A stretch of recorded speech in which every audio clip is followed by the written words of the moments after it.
Welcome into QNN Sports. I am Simon Brady, joined by a very special guest, Hooper turned podcast extraordinaire, Matthew Donahue, who formerly played basketball at Quinnipiac University. Now let's take it back to where it all started for you in terms of hoops. You've played AU basketball in Massachusetts, Rhode Island, and Connecticut, so all over the New England AU circuit before eventually going to Quinnipiac and playing basketball. Just take us back to your early memories of playing a few years back, and when the moment or series of moments where it clicked for you, where you could play at an extremely high level and eventually even maybe play at prep school and the college level. Yeah, so I think I don't know if there was a specific moment, I guess, where it was like I can be a college basketball player. I think that's just kind of how growing up with five older brothers, and I had three of them who went on to play college basketball and another that went to play college soccer. So that competitiveness and I guess that drive is just like in my family. And being the youngest of six boys, it was, that's just kind of how it was. And I think as, going from team to team, and going from tournament to tournament every single weekend since third grade, really playing basketball, and then just, competing and seeing success, I guess, but again, I don't know if there was a specific moment. I think back to middle school, there was, the guys I was playing with at middle school were older. I was playing with high school level guys in middle school, and then so on and so forth. And then I go to prep school, and then the guys that I played with there, all were very good guys too. And I think just collectively playing with good players made me better in part. So I think that's really what helped me get there, was just always being around good talent and playing with good talent. Yeah, you mentioned that step up in terms of competitiveness once you got to prep school. I know we've talked off air about some of the fun players you've been able to match up against who went on to carve out a pro career and stuff. Can you tell the people some of the coolest matchups you've had and how they made you better as a player? Yeah, so, well, it's funny because the very first day I got there, and not a lot of people know this about prep school basketball, like specifically the NEPSAC. But it's a very competitive league, and a lot of former players. I've had the opportunity to play against Donovan Mitchell.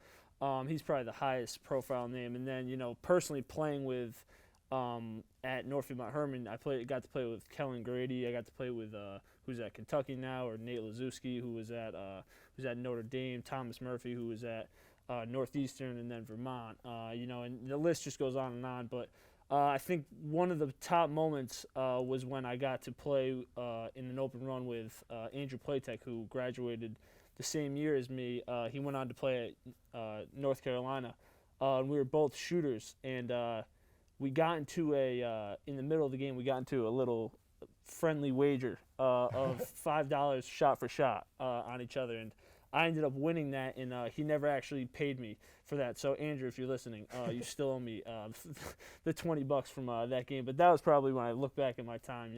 Again, just a ton of great guys, and that moment specifically always stands out in my head. Absolutely. So let's fast forward a little bit. You walk on to Quinnipiac. At what point did that come to fruition, and did you always know, being a Connecticut native and starting to rise in the basketball ranks, that was where you wanted to play your college ball potentially?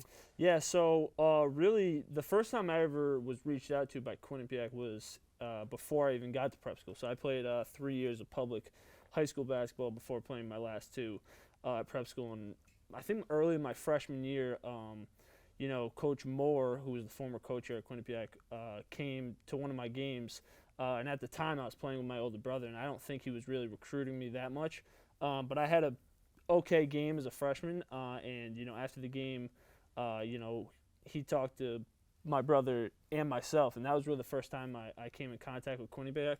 And then when I went to prep school, 2 years after that moment, they were always just kind of talking with me. And then when it came down to picking a school, prep school, they were unfortunately out of scholarships, but I had visited this school so many times over the course of those 5 years in high school, really. And I knew I wanted to stay locally. And another thing that it almost helped coming to Quinnipiac was that they were out of scholarships, but they were able to give me a scholarship through the business school. And I knew, I wanted to use basketball as a gateway into college. I never really had aspirations of playing professionally after that. So it seemed like the best fit for me in what I wanted to do, after school was done.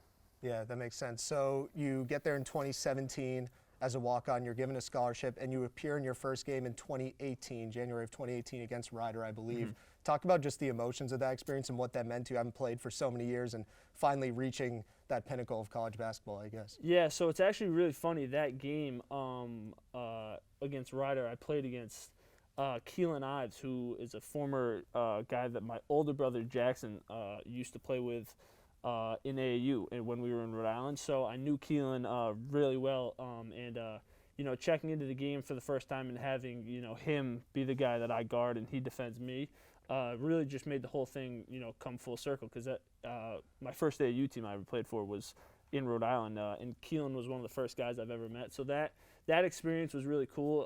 And then just adding on what you said, just the culmination of everything you've done, and getting to that point and finally checking into the game for the first time. The nerves are definitely there, but then they settle, and then you're just in the flow of the game. But when it's over, it really is just when I look back on it, that's one of the big moments in my basketball career for sure. Yeah, absolutely. So we know you've been removed from playing for a bit, but I just want to ask you, because of the timeliness, how awesome is it for you from your perspective to see a MAC team in St. Peter's just put together the greatest Cinderella run in college basketball history, as someone who is a former MAC player yourself? That's got to be pretty cool. It was awesome, and honestly, I was pulling for him every single game because obviously I've had the opportunity to play against that team, but just really pulling for them to. And they made it very far for a MAC team. It was very impressive. The upsets they pulled. They actually beat one of my former teammates, Kellen Grady. So that was also pretty funny to see. Yeah. Well, thank you, Matt. That's going to be all the time we have for you on QNN Sports. We'll see you next week.